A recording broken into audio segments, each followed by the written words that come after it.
পুলিশের সাবেক আইজিপি বেনজির আহমেদকে সংযুক্ত আরব আমিরাত পুলিশ কর্তৃক গ্রেফতার করা হয়েছে এবং তিনি বর্তমানে সেখানে আটক আছেন। দুর্নীতির মামলায় সাবেক আইজিপি বেনজির আহমেদ আরব আমিরাতে গ্রেপ্তার রয়েছেন। সংসদে জানিয়েছেন স্বরাষ্ট্রমন্ত্রী সালাউদ্দিন আহমেদ। মন্ত্রী জানান, গত শুক্রবার আবুধাবির পুলিশ তাকে গ্রেপ্তারের বিষয়টি জানিয়েছে। 1 মাসের মধ্যেই তাকে ফেরানোর চেষ্টা হবে বলেও জানান তিনি। আওয়ামী লীগ আমলে নানাভাবে সমালোচিত সাবেক পুলিশ প্রধান বেনজির আহমেদ, তার বিরুদ্ধে দুর্নীতি দমন কমিশনের করা পাসপোর্ট জালিয়াতির মামলায় গত বছর রেড নোটিশ জারি হয়েছিল।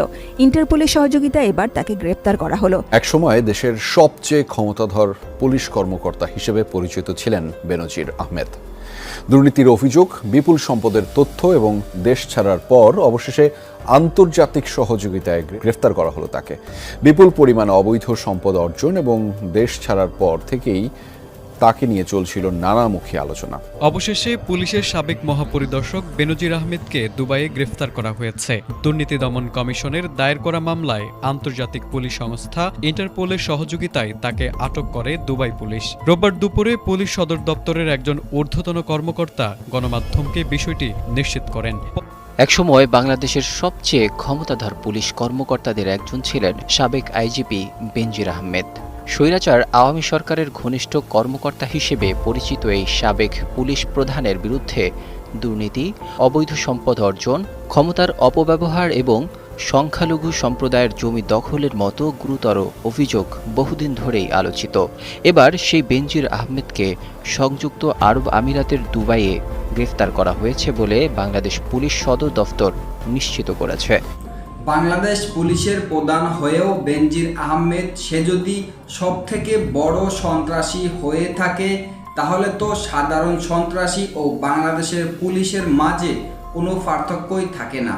কেননা এই পুলিশের প্রধান বেনজির আহমেদ সে আওয়ামী লীগের আমলে বাংলাদেশ থেকে কোটি কোটি টাকা হাতিয়ে অন্য অন্য রাষ্ট্রে নিয়ে টাকার সাম্রাজ্য গড়েছে এবং তার বিরুদ্ধে অন্যায়, অপকর্ম, দুর্নীতি, লুটপাটের মামলাও রয়েছে। এমনকি তার বিরুদ্ধে একাধিক ধর্ষণের মামলাও রয়েছে। যেই কারণেই দুবাইয়ে এবার বেনজির আহমেদ সবথেকে বড় সন্ত্রাসী। সে দুদকের মামলায় ইন্টারপোলের মাধ্যমে হাতে নাতে ধরা পড়েছে এবং অতি শীঘ্রই বাংলাদেশে এনে এই বেনজির আহমেদকে সর্বোচ্চ শাস্তি দেওয়া হবে বলে জানিয়েছে স্বরাষ্ট্রমন্ত্রী সালাউদ্দিন আহমেদ। দর্শক, সেই বিষয়ে দেখেছেন ভিডিওর শুরুতে কিছু অংশ শিরোনাম, এবার দেখবেন সম্পূর্ণ ভিডিও জুড়ে বিস্তারিত। দর্শক, এই বিষয়টা দেখার পূর্বে আপনাদের কাছে একটা অনুরোধ করব, আমাদের চ্যানেলে যারা নতুন আসছেন আমাদের চ্যানেলটি সাবস্ক্রাইব করে পাশে থাকা বেল আইকনটি বাজিয়ে দেবেন। দর্শক, চলুন এবার আমরা দেখব যে পুলিশের প্রধান বেনজির আহমেদ সে যে আওয়ামী লীগের আমলে বিভিন্ন রকমের অন্যায়, অপকর্ম করেছে এবং দুদকের মামলায় ইন্টারপোলের মাধ্যমে দুবাইয়ে হাতে নাতে ধরা পড়েছে। যেই কারণেই স্বরাষ্ট্রমন্ত্রী সালাউদ্দিন আহমেদ তিনি বলেছে বাংলাদেশে এনে তার সর্বোচ্চ শাস্তি দেওয়া হবে। আমরা এই বিষয়টা দেখব। এই বিষয়টা দেখার পূর্বে প্রথমে একটু দেখব যে এই পুলিশের প্রধান বেনজির আহমেদ সে যে ইতিপূর্বে বিভিন্ন রকমের অন্যায়, অপকর্ম করেছে এবং তার বিরুদ্ধে একাধিক মামলাও রয়েছে।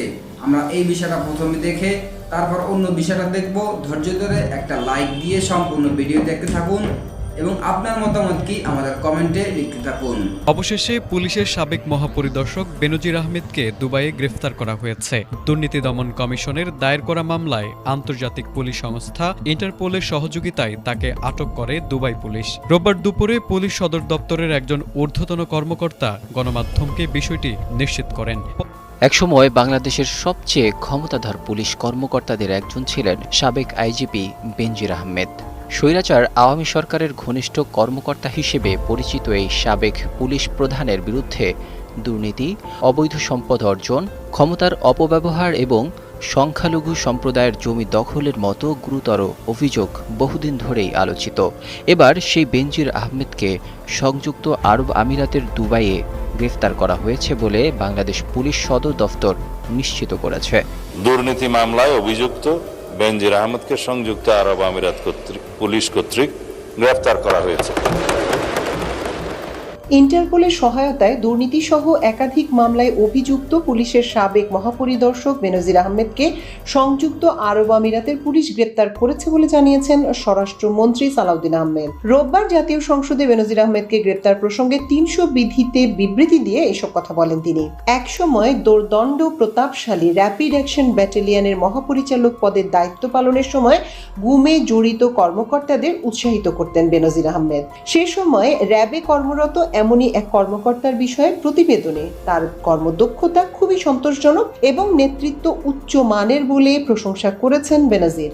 এই কর্মকর্তা বর্তমানে বাংলাদেশ সেনাবাহিনীতে ব্রিগেডিয়ার হিসেবে কর্মরত রয়েছেন। প্রশ্রয়মূলক প্রাতিষ্ঠানিক স্বীকৃতি শিরোনামে এ অধ্যায় বলা হয়, র্যাবের মহাপরিচালক হিসেবে দায়িত্ব পালনের সময় গুমে জড়িত কর্মকর্তাদের উৎসাহিত করতেন বেনজির আহমেদ। উদাহরণস্বরূপ তৎকালীন র্যাবে দায়িত্বরত এক কর্মকর্তার বিষয়ে প্রতিবেদনে বিশেষভাবে প্রশংসা করে বেনজির লেখেন, তিনি স্ব-উদ্যোগে চট্টগ্রামের বিভিন্ন স্থানে অভিযান চালিয়ে ইসলামী জঙ্গিবাদ, সন্ত্রাসী, চোরাচালান এবং মাদকের সঙ্গে জড়িত সিন্ডিকেটের বিরুদ্ধে অনুসন্ধান পরিচালনা করেন।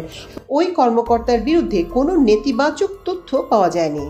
ইন্টারপোল 2025/12239 নম্বর ফাইল ও 5174/4 2025 কন্ট্রোল নম্বরের মাধ্যমে বেনজির আহমেদের প্রতি রেড নোটিশ জারি করে।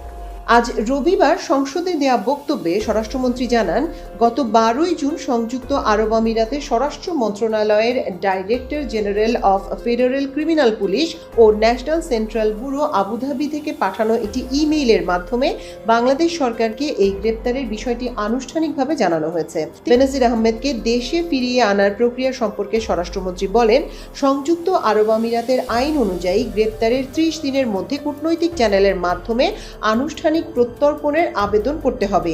সরকার ইতিমধ্যেই এ সংক্রান্ত কার্যক্রম শুরু করেছে। স্বরাষ্ট্রমন্ত্রী বলেন, দুদকের মামলা, গ্রেপ্তারি পরোয়ানা ও তদন্ত সংক্রান্ত দলিলাদি প্রস্তুত করা হয়েছে। স্বরাষ্ট্র মন্ত্রণালয় এক্সট্রাডিশন প্রপোজাল অনুমোদন করেছে এবং পররাষ্ট্র মন্ত্রণালয়ের মাধ্যমে তা ইউএই কর্তৃপক্ষের কাছে পাঠানো হচ্ছে। এনসিবি আবুধাবির সঙ্গে সমন্বয় করে অতি দ্রুতই তাকে বাংলাদেশে ফিরিয়ে আনা হবে।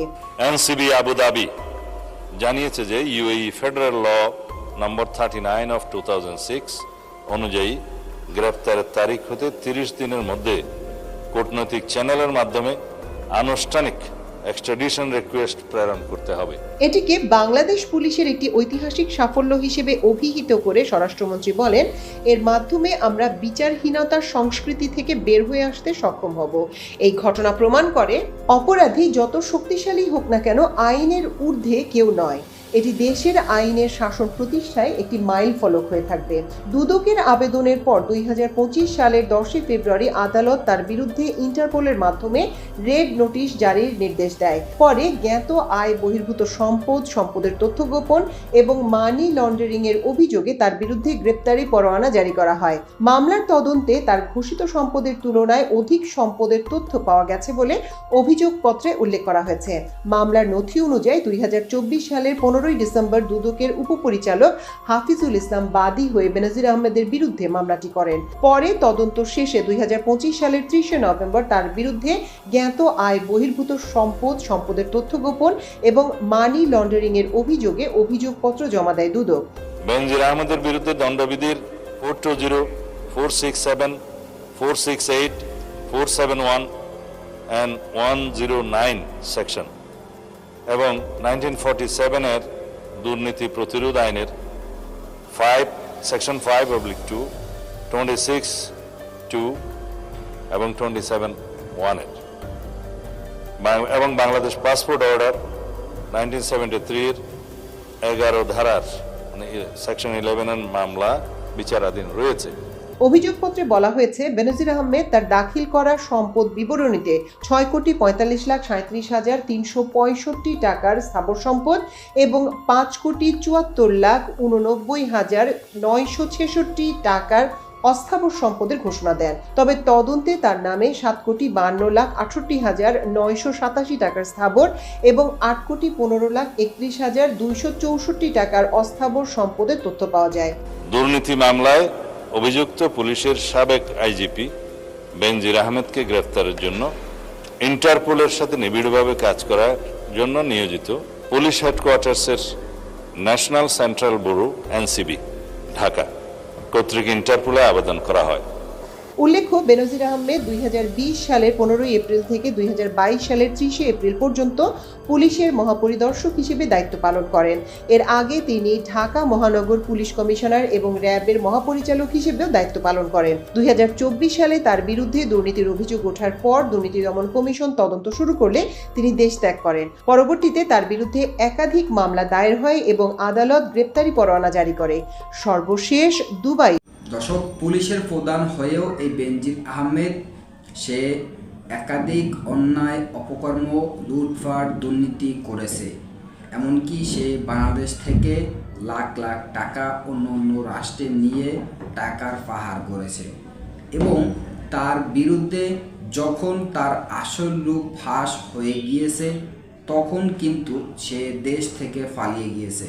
তবে সে যেখানেই গিয়ে রয়েছে সেখানেও সে বাঁচতে পারেনি, কেননা ইতিমধ্যেই দুদকের মামলায় ইন্টারপোলের মাধ্যমে দুবাইয়ে এই বেনজির আহমেদ সে হাতে নাতে ধরা পড়েছে এবং তাকে অতি শীঘ্রই বাংলাদেশে এনে তার সর্বোচ্চ শাস্তি দেওয়া হবে বলে জানিয়েছে স্বরাষ্ট্রমন্ত্রী সালাউদ্দিন আহমেদ।